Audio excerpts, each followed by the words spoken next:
নমস্কাৰ মই যতীন্দ্ৰনাথ কৃষ্ণক আৰু আপোনালোকে মোৰ লগত আছে জেএনকেডি নিজৰ বিশেষ অনুষ্ঠান ব্যক্তিত্বৰ চিনাকি অনুষ্ঠান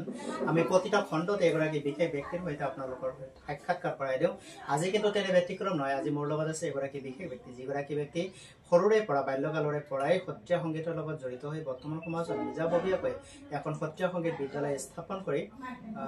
2 শতাধিক ছাত্ৰ ছাত্ৰীক প্ৰশিক্ষাৰ্থীক তেখেতে প্ৰশিক্ষণ দি আহিছে তাৰ লগে লগে সামাজিক সচেতনতা বোধ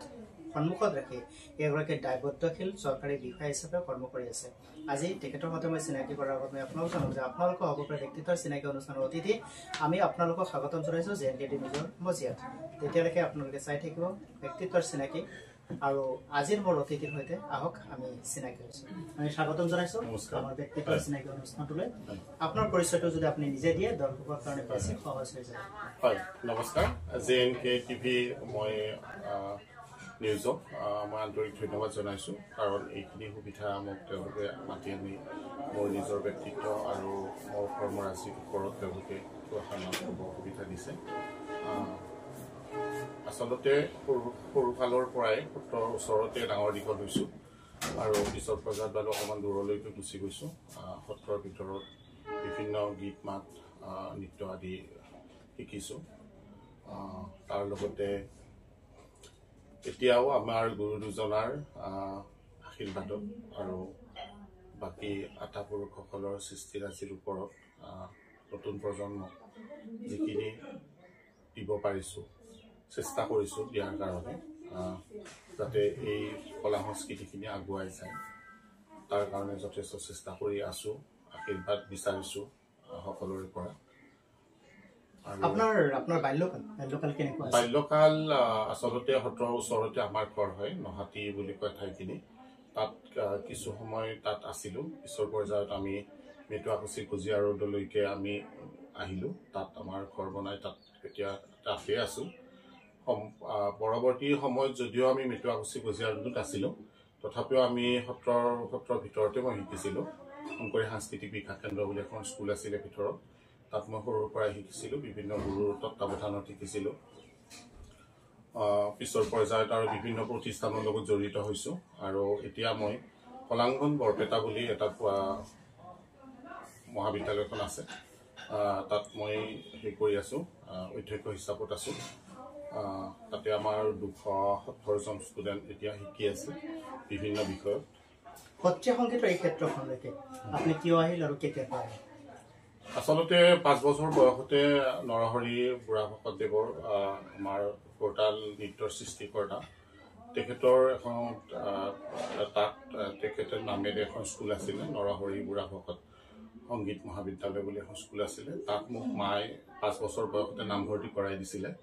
তাৰ পিছৰ পৰ্যায়ত মই শংকৰী সাংস্কৃতিক বিকাশ কেন্দ্ৰ বৰপেটা সত্ৰত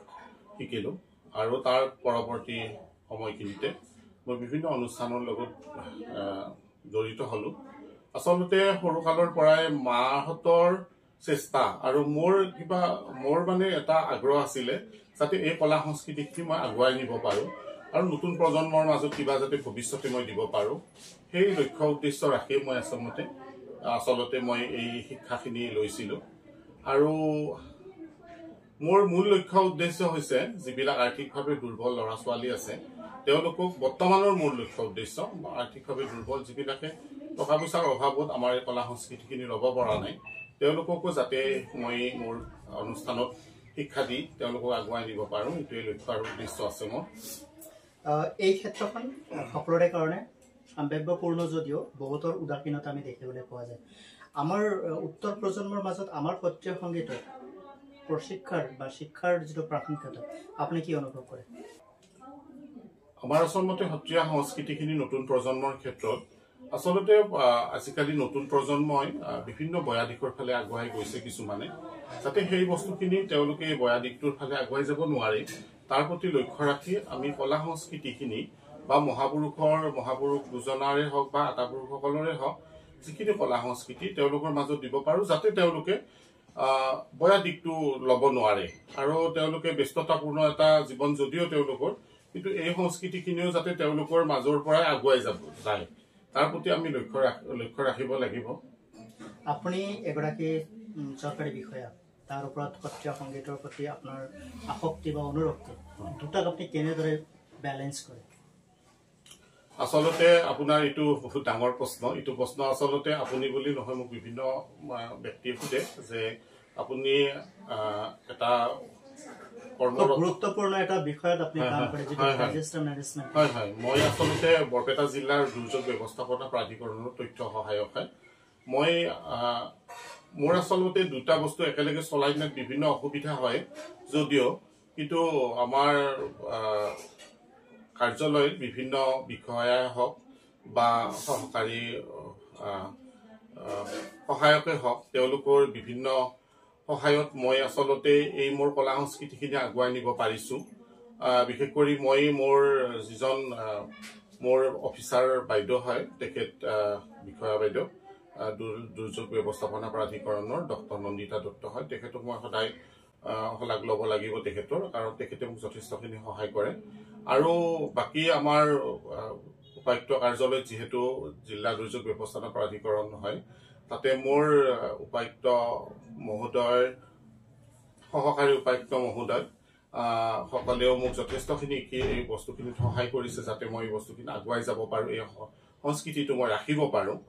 আৰু যাতে নতুন প্ৰজন্মৰ মাজত দিব পাৰোঁ। তেওঁলোকে মোক যথেষ্টখিনি সহায় কৰে। আৰু অসুবিধাটো থাকিবই দিয়কচোন, কাৰণ দুটা সম্পূৰ্ণ বেলেগ বেলেগ বস্তু, কাৰণ দুটা বেলেগ বেলেগ বিভাগ হয়। এটা মোৰ যিহেতু এইটো কালচাৰ লাইনটো বেলেগ হয় আৰু দুৰ্যোগ বিভাগটো বেলেগ হয়। তথাপিও তাৰ মাজে চেষ্টা কৰিছোঁ যাতে দুটাই ৰাখিব পাৰোঁ। আৰু ভৱিষ্যতে কি হয় ক'ব নোৱাৰোঁ, কিন্তু চেষ্টা কৰিছোঁ মই। আৰু মোক তেওঁলোকে যথেষ্ট সহায় কৰিছে। মোৰ কাৰ্যালয়ৰ যিখিনি বিষয়াই হওক বা মোৰ যিখিনি সহকাৰী সহপাঠী হয়, তেওঁলোকে যথেষ্ট মোক সহায় কৰিছে। সেইকাৰণে মই যিমানখিনি পাৰিছোঁ আগুৱাই গৈছোঁ। প্ৰিয় দৰ্শকসকল, এখেত হৈছে শ্ৰী মণিকেশ দাস, এগৰাকী চৰকাৰী বিষয়া। যিটো বিষয় খুবেই জটিল বিষয়, সেইটো হৈছে দুৰ্যোগ প্ৰাধিকৰণ বিষয়। ডিজাস্টাৰ মেনেজমেণ্টৰ এটা কৰ্মৰত হৈ থকাৰ পিছতো সত্ৰীয়া সংগীতৰ এই ক্ষেত্ৰখনত তেখেতে নিৰলক এক প্ৰয়াস অব্যাহত ৰাখিছে, আৰু যাৰ যোগেদি তেখেতৰ কলাংগন বৰপেটা নামেৰে এখন সত্ৰীয়া সংগীতৰ বিদ্যালয় মহাবিদ্যালয় স্থাপন কৰি তেখেতে শতাধিক ছাত্ৰ ছাত্ৰীক প্ৰশিক্ষণ দি আছে। আৰু তেখেতৰ কথাখিনি আপোনালোকে শুনিছে যে যিসকল সত্ৰীয়া সংগীতৰ প্ৰতি আগ্ৰহী ছাত্ৰ ছাত্ৰী, তেওঁলোকক আমি এটা সুন্দৰ জীৱনশৈলীৰ লগতে এটা সত্ৰীয়া সংগীতৰ ধাৰটো কেনেদৰে দিব পাৰি, তাৰ কাৰণে তেখেতে প্ৰয়াস কৰিছে। আৰু আজি ব্যক্তিত্বৰ চিনাকি অনুষ্ঠানত তেখেতৰ বহুগুণী প্ৰতিভাৰ কাৰণে ইয়াত আমি আপোনালোকৰ লগত চিনাকি কৰাবৰ কাৰণে এটা প্ৰয়াস কৰিছোঁ। আৰু তেখেতৰ পৰা আৰু কথা জানিম। তেতিয়ালৈকে আপোনালোকে চাই দিব ভিডিঅ'টো আগলৈ।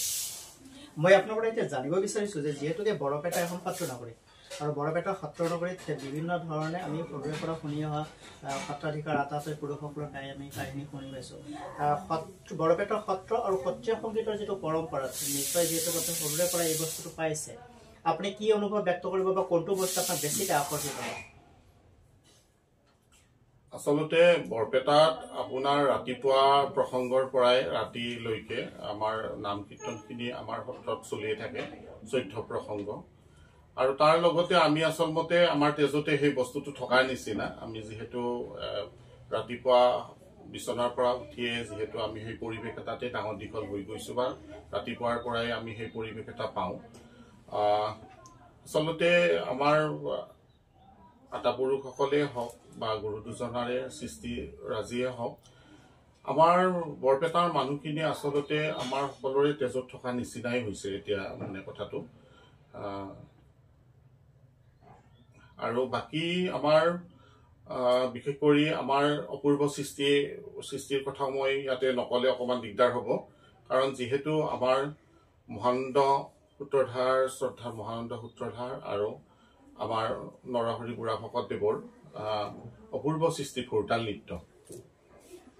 কাৰণ আমাৰ বহুতৰে ভোৰতাল নৃত্য বহুতেই পৰিৱেশন কৰে। মই আজি এই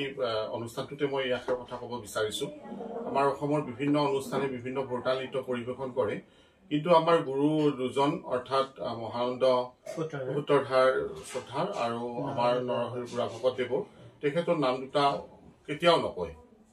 কিছুমান সকলে নকয় বুলি ক'ব অকণমান দিগদাৰ হয়, কিন্তু কিছুমানে নকয় আৰু মানে গুৰু দুজনাৰ সৃষ্টি বুলিয়ে ভাবি থয় বহুতে, কিন্তু আচলতে এইটো নহয়। মই অনুষ্ঠানটো গুৰুজনৰ সৃষ্টিৰ পৰা অনুপ্ৰাণিত হয়, মানে তেওঁলোকে সৃষ্টি কৰিছে, কিন্তু তেওঁ দুজন ব্যক্তিৰ অপূৰ্ব সৃষ্টিতে ভোৰতাল নৃত্য সৃষ্টি হৈছিলে। এই বস্তুটো যেহেতু মই বৰপেটাৰ সন্তান হয় এই মই এই অনুষ্ঠানটোৰ দ্বাৰাই মানে এই কথাখিনি ক'ব বিচাৰিছো নিশ্চয়কৈ এইটো এটা খুব সুন্দৰ তথ্য আমি এই কথা জনা দৰকাৰ আমি নিশ্চয়কৈ ইয়াৰ পৰা এটা কথা বুজি পালো যে মহানদ সূত্ৰধৰ আৰু সজাৰ নৰহৰি বুঢ়াভকত বাপে এই ভোৰতালৰ জন্মদাতা বুলি ক'ব লাগিব আৰু তেওঁলোকৰ গুৰুজনৰ সৃষ্টিৰ পৰাই তেখেতসকলে এইখিনি উৎস সংগ্ৰহ কৰিছে আৰু এটা নতুন পৰিৱেশন শৈলী তেখেতসকলে আমাৰ মাজত দি থৈ গ'ল সেয়া হৈছে ভোৰতাল নৃত্য মই জানিব খুজিম যে যেহেতুকে আমি এখন সংগীত বিদ্যালয় কৰিলে আমাৰ এখন পৰিষদৰ দৰকাৰ হয় আৰু এই পৰিষদখন হৈছে বৰ্তমান অসম সত্ৰমহল সত্ৰীয়া সংস্কৃতি চৰ্চা কেন্দ্ৰ পৰীক্ষা পৰিষদ আপুনি এই পৰিষদৰ লগত কেতিয়া জড়িত হ'ল আৰু পৰিষদখন সম্পৰ্কত আপুনি কি ক'ব মই আচলতে এই অনুষ্ঠানটোৰ জৰিয়তে মই অসম সত্ৰ মহাসভা পৰীক্ষা পৰিষদক আন্তৰিক ধন্যবাদ জনাইছো মই 2019 চনত অসম সত্ৰ মহাসভা পৰীক্ষা পৰিষদত পঞ্জীভুক্ত হোৱা হৈছিলে আমাৰ কলাংগন বৰপেটা আৰু তাৰ পৰাই এতিয়ালৈকে পৰীক্ষা চলি আহিছে প্ৰতি বছৰে পৰীক্ষা ডিসেম্বৰ জানুৱাৰীৰ ভিতৰত তেওঁলোকৰ বছৰেকীয়া পৰীক্ষাখিনি হয় অৰ্থাৎ থিয়ৰী অৰ্থাৎ তত্ত্বৰ পৰীক্ষাখিনি আৰু ব্যৱহাৰিক পৰীক্ষাখিনি জানুৱাৰী ফেব্ৰুৱাৰীৰ ভিতৰত হয় আৰু এই ক্ষেত্ৰত মোক যথেষ্টখিনি সহায় কৰিছে সন্মানীয় আমাৰ পংকজশইকীয়া ছাৰ তেখেত সচিব হয় অসম সত্ৰ মহাসভা পৰীক্ষা পৰিষদৰ তেখেতে মোক যথেষ্টখিনি অকল পৰীক্ষা পৰিষদৰ ক্ষেত্ৰতে সহায় কৰা নাই ব্যক্তিগত ক্ষেত্ৰতো তেখেতৰ মই নাম ল'বই লাগিব তেখেতে মোক যথেষ্ট সহায় কৰিছে বা উৎসাহজনক তেখেতৰ যিখিনি মন্তব্য তেওঁ মোক যথেষ্ট অনুপ্ৰাণিত কৰিছে যাতে মই ভৱিষ্যতে আগুৱাই যাব পাৰো বা এই সংস্কৃতিখিনি মই লৈ যাব পাৰো মই অসম সত্ৰ মহাসভা পৰীক্ষা পৰিষদক আন্তৰিক ধন্যবাদ জনাইছো মোৰ প্ৰতি আমাৰ যিখন প্ৰতিষ্ঠান আছে কলাংগন বৰপেটা প্ৰতিষ্ঠানখনত তেখেতে যথেষ্ট অৰিহণা আছে তেখেতে যথেষ্ট ষ্টুডেণ্টখিনিকে হওক বা প্ৰশিক্ষকখিনিকে হওক যথেষ্ট তেখেতে মানসিকভাৱে তেখেতক আগুৱাই যোৱাত সহায় কৰিছে আমি যেতিয়া জীৱনত কিবা এটা কাম কৰিবলৈ যাওঁ তো আমাৰ পিছফালে এটা প্ৰেৰণা উৎস থাকে প্ৰেৰণাৰ হাত থাকে সাহসৰ হাত থাকে আৰু তেনেধৰণে আমি আগবাঢ়ো আৰু প্ৰত্যেকৰ জীৱনত এয়া নিশ্চয়কৈ থাকে এই যেতিয়া আমি কামবিলাক কৰি গৈ থাকোঁ কৰি যোৱাৰ পিছত আমাৰ কিন্তু প্ৰত্যেকৰে এটা নিজস্ব এটা প্ৰাপ্তি বুলি এটা কথা থাকে তো সেই প্ৰাপ্তিৰ ক্ষেত্ৰত সাধাৰণতে কোৱা যায় যে মই নিজকে কিমান সুখী কৰিব পাৰিলোঁ বা মই কিমান সুখী কৰিবৰ প্ৰয়াস কৰিছোঁ তো এগৰাকী প্ৰশিক্ষক হিচাপে এগৰাকী ৰেজিষ্টাৰ মেনেজমেণ্টত কাম কৰা কৰ্মচাৰী বিষয়া হোৱাৰ পিছত বা এগৰাকী সামাজিক দায়বদ্ধ এগৰাকী ব্যক্তি হোৱাৰ এই যি অন্তৰালৰ যিটো ৰহস্য এই ৰহস্যত কিবা এটা উৎস আছে যিটো এটা অনুভৱ আছে এটা হয়তো আপোনাৰ অৰিহণাৰ এটি প্ৰেৰণা স্ৰোত এটা আছে কি বুলি ক'ব আপুনি জীৱনতো মানুহৰ সুখ দুখ থাকিব আৰু বিভিন্ন সমস্যাও থাকিব তাতে সমস্যাৰ মাজতে আমি আগুৱাই যাব লাগিব যেহেতু কৰ্মব্যস্ত মানুহ আমি উপায়ুক্ত কাৰ্যালয় দুৰ্যোগ ব্যৱস্থাপনা প্ৰাধিকৰণৰ তথ্য সহায়ক হয় মই বিভিন্ন কাম থাকে তাৰ মাজেদি এই কলা সংস্কৃতিখিনিকো আগুৱাই নিব চেষ্টা কৰিছোঁ সমস্যা থাকিব বিভিন্ন ঘাট প্ৰতিঘাতৰ মাজত বিভিন্ন ব্যক্তিৰ নাম ল'ব লাগিব এতিয়া মই এজন ব্যক্তিৰ নাম ল'লে কথাটো ভুল হ'ব কাৰণ পৰিয়ালটো সকলোৰে ছাপোৰ্ট থাকেই পৰিয়ালৰ বিষয়ে মই এতিয়া ক'ব নাযাওঁ কাৰণ মা দেউতাইতো ছাপোৰ্ট থাকিবই বা মোৰ যিখিনি পৰিয়ালৰ সদস্য তেওঁলোকৰ মোৰ ছাপোৰ্ট আছেই বা মই সংস্কৃতিখিনি আগুৱাই নিয়াত তেওঁলোকে সহায় সহযোগ থাকিব তাৰোপৰি বাহিৰৰ যিখিনি অৰ্থাৎ মোৰ গুৰুসকল আছে তেওঁলোকৰ ছাপোৰ্ট পাইছোঁ বিভিন্ন সমাজৰ বিভিন্ন ব্যক্তি আছে মানসিকভাৱে বিভিন্ন মোক সকাহ দিয়ে বা তেওঁলোকে আগুৱাই যোৱাত মোৰ মানসিকভাৱে যথেষ্ট মোক তেখেতে কৰিছে আগুৱাই নিয়াত সহায় কৰিছে ঘাট প্ৰতিঘাত থাকিবই ঘাট প্ৰতিঘাত থাকিলে সেইবোৰ আওকাণ কৰি আগুৱাই যোৱাৰ চেষ্টা কৰিছোঁ আৰু যিমানখিনিলৈকে পাৰোঁ আৰু সিমানখিনিলৈকে যাম চেষ্টা কৰিছোঁ কৰি থাকিম আৰু ভৱিষ্যতে পাৰিম বুলি মনত এটা আশা আছে বৰ্তমান সময়লৈকে অতীতৰ পৰা বৰ্তমান সময়লৈকে নিজক লৈ কিমান সুখী নিজৰ কৰ্মৰাজিক লৈ কিমান সুখী আচলতে মই এটা বস্তু এৰি এটা বস্তু কৰিব নোৱাৰো কাৰণ মোৰ মনৰ এটা মানে সৰুৰ পৰা এটা মোৰ আশা আছিলে মই আচলতে এনেকুৱা ধৰণৰ এটা চাকৰিয়ে বিচাৰিছিলোঁ যিটোত মানুহৰ কাৰণে কিবা কৰিব পাৰো সেইকাৰণে মই দুৰ্যোগ ব্যৱস্থাপনা প্ৰাধিকৰণ বা তেনেকুৱা কিবা এটা চাকৰি বিচাৰিছিলোঁ কিন্তু ভগৱানে মোক মিলাইছে দুৰ্যোগ ব্যৱস্থাপনা প্ৰাধিকৰণত যেহেতু দুৰ্যোগৰ সময়ত বিভিন্ন মানুহ সহায় সহযোগ বা তেওঁলোকৰ বিভিন্ন সহায় দৰকাৰ হয় এই আমাৰ আচলতে আমি তথ্য সহায়খিনি সেই তথ্যখিনি দিব লাগে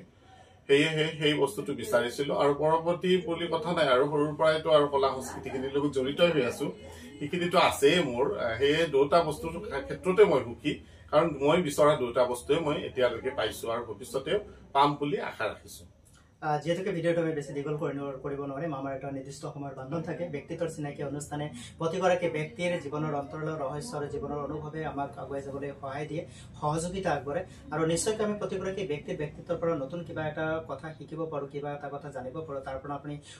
অনুপ্ৰেৰণা এটা উৎস লৈ পেলাই আমি আমাৰ জীৱন বাটত খোজ দিব পাৰোঁ প্ৰতিগৰাকী ব্যক্তিৰ জীৱনৰ অন্তৰালৰ যি ঘাত প্ৰতিঘাত সংঘাত আচলতে সেই সংঘাতে এগৰাকী ব্যক্তিক নতুনকৈ উজ্জীৱিত কৰে নতুন কৰ্ম কৰিবৰ কাৰণে তেখেতক সাহস শক্তি দিয়ে আৰু সেই কৰ্মপথত তেখেতসকলে আগবাঢ়ে আৰু আগবঢ়াৰ প্ৰতিশ্ৰুতি যিখিনি তেখেতসকলে পায় সেইখিনি আচলতে জীৱনৰ এটি অনন্য প্ৰাপ্তি সুখ যিটো সুখৰ কাৰণে আচলতে আমি প্ৰত্যেকে প্ৰয়াস কৰি আছো আৰু এই প্ৰয়াসত কোনে কিমান সফল হ'ব সেয়া প্ৰত্যেকৰে নিৰ্দিষ্ট কৰ্মৰাজিৰ যিটো কৰ্ম ব্যৱস্থাপনা তাৰ ওপৰত নিৰ্ভৰ কৰে তো আজি মোৰ ব্যক্তিত্বৰ চিনাকি অনুষ্ঠানৰ অতিথি শ্ৰী মণিকেশ দাস তেখেতে নিজৰ জীৱনৰ কথাখিনি ক'লে আৰু নিজক লৈ কিমানখিনি তেখেতে সুখী সেই বিষয়ে ক'লে আমি জানিলোঁ আপুনি আপোনাৰ জীৱনক লৈ কিমানখিনি সুখী আপুনি আপোনাৰ মতামত জনাব পাৰে আৰু আপোনাৰ যদি কিবা ক'ব লগা থাকে কিবা জানিব লগা থাকে বা আপুনি যদি এনেকুৱা এটা অনুষ্ঠানত আপুনি অংশগ্ৰহণ কৰিব বিচাৰে তেনেহ'লে আমাৰ স্ক্ৰীনত থকা ফোন নম্বৰত আপোনালোকে যোগাযোগ কৰিলে JNK নিউজে নিশ্চয়কৈ আপোনাকো এই সুবিধা প্ৰদান কৰিব সকলোৰে শেষত মণিকেশ দাসৰ ভৱিষ্যত পৰিকল্পনা কি সমাজখনলৈ সংস্কৃতিৰ ক্ষেত্ৰখনলৈ মই আচলতে মোৰ এতিয়া পৰিকল্পনা ডাঙৰ পৰিকল্পনা আছে কিন্তু আৰু সামাজিক মাধ্যমত অকণমান ক'ব দিগদাৰো হয় তথাপিও মই যিহেতু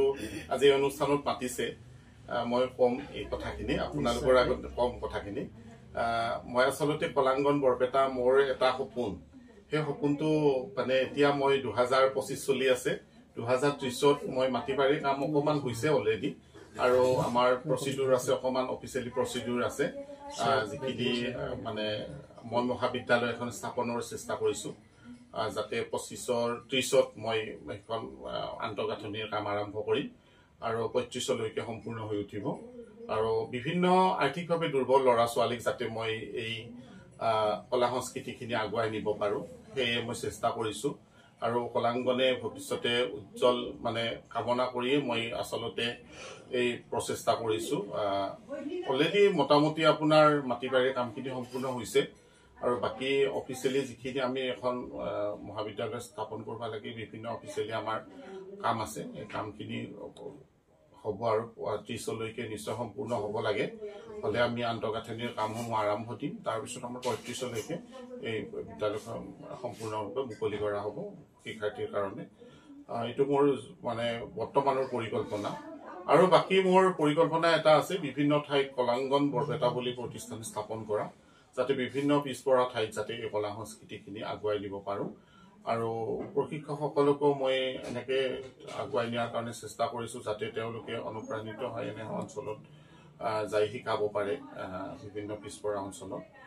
তাৰ কাৰণে চেষ্টা কৰিছোঁ আমি আমাৰ JNK নিউজৰ ফালৰ পৰা আপোনাৰ এই পৰিকল্পনা বাস্তৱায়িত হওক আপোনাৰ সপোন দিঠকত পৰিণত হওক আমি শুভকামনা জ্ঞাপন কৰিছোঁ আৰু সদৌ শেষত ব্যক্তিত্বৰ চিনাকি অনুষ্ঠান আৰু আপোনাৰ অনুভৱ ব্যক্তিত্বৰ চিনাকি অনুষ্ঠানটোত আচলতে মোক ইয়াতে মাতি আনি মোৰ জীৱনৰ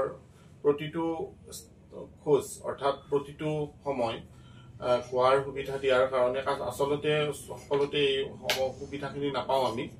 আচলতে সময়ৰো কিছুমান অসুবিধা থাকে বা সময়ো কিছুমান লাগে আৰু তেনেকৈ আমি আচলতে এই অনুষ্ঠানটোত আপুনি মাতি আনি মোক এইখিনি সুবিধা দিয়াৰ কাৰণে আন্তৰিক ধন্যবাদ জনাইছোঁ আৰু আপোনালোকৰ এই চেনেলটোৰ লগত জড়িত সকলো কৰ্মকৰ্তালৈ মই আন্তৰিক ধন্যবাদ জনাইছোঁ আৰু ভৱিষ্যতে এই আগুৱাই যাওক সকলোৱে আগুৱাই যাওক সকলোৱে সুখী থাকক ধন্যবাদ এইখিনি সময় দিয়াৰ কাৰণে আমি ধন্যবাদ জ্ঞাপন কৰিছোঁ প্ৰিয় দৰ্শকসকল এখেত হৈছে মণিকেশ দাস আৰু তেখেতৰ পৰা আমি তেখেতৰ ব্যক্তি তথা জীৱনৰ লগত সম্পৰ্কিত কিছুমান কথা আপোনালোকক জনালোঁ আপোনালোকে ইমানখন সময় ধৰি আমাৰ মাজত থাকি আমাৰ এই অনুষ্ঠানটো